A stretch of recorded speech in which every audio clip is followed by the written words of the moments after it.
Сабыр кыл, ар нерсенин бүтөр чеги болот.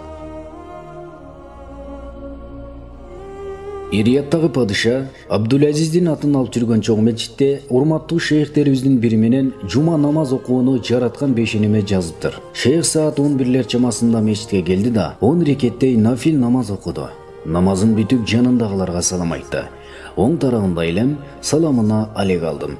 Ошол күндөрдө каалаган темада хутба айта албаганыма, дарс окуй албаганыма тынчсызданып, оңтойсуз абалда жүргөм. Шейх астайын кейип, сабыр кыл, ар нерсенин бүтөр чеги болот. Оба, шейхтин сөзү ушуну менен эле бүттү. Сабыр кыл, ар нерсенин бүтөр чеги болот. Бирок бул сөздүн түпкүрүндөгү уюп жаткан маңызын эми гана аңдагандай, бул сөздү биринчи жолу угуп жаткандай өзгөчө таасир алдым. Мечиттен чыгарым менен анда айтылгандын баары унутулуп, жалгыз гана сабыр кыл, ар нерсенин бүтөр чеги болот деген сөз гана кулагыма, тагыраагы жүрөгүмө орноп калды. Бул сыйкырдуу сөздү кайра кайталайм.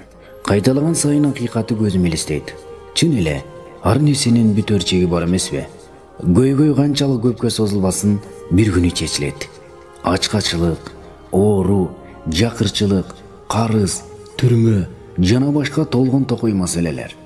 Баарынын бүтөр убактысы бар.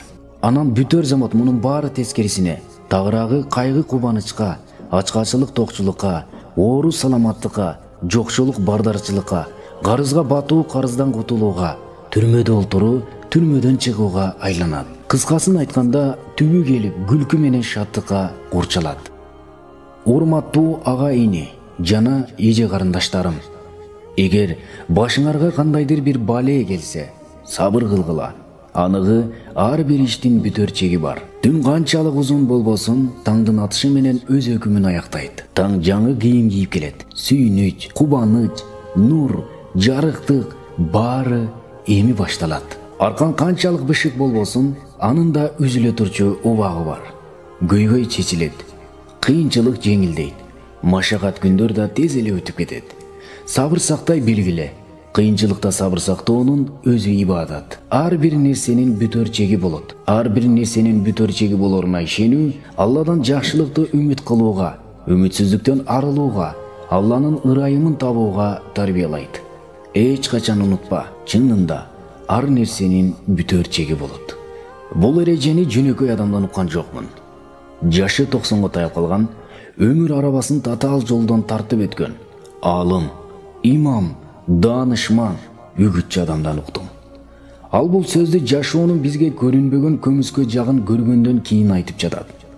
Турмуш кемесинде ары бери сүзгөндөн кийин айтып жатат. Жашоо деңизинде чаба куруп, бышып, жетилип, көзү каныккандан кийин айтып жатат. Кыйынчылыкты түбөлүк, кайгы капаны чексиз кылбаган, булардын баары эртеби кечпи бүтүрө турган Аллах Таалага эсепсиз мактоолор болсун. Мына ушул чекти күткүлө. Акылмандар айткандай, кайсы нерсе чегине жетсе, тескерисин айланат. Бул жашоодогу жазылбаган мыйзам. Ысытман кармап, башың ооруп кыйналып жатасыңбы? Ал кадимки сазыктуу. Алланын каалоосу менен 2-3 күндө өтүп кетет. Баары ушундай. Ачкачылыктын чеги токчулук менен бүтөт. Жакырчылыктын чеги бардарчылык. Камактын чеги эркиндик. Кайгынын чеги кубаныч. Сабыр кыл, күт. Аалымдардын устаты шейхибиздин алтынга бергис сөзүн кайтала. Сабыр кыл, ар нерсенин бүтөр чеги болот.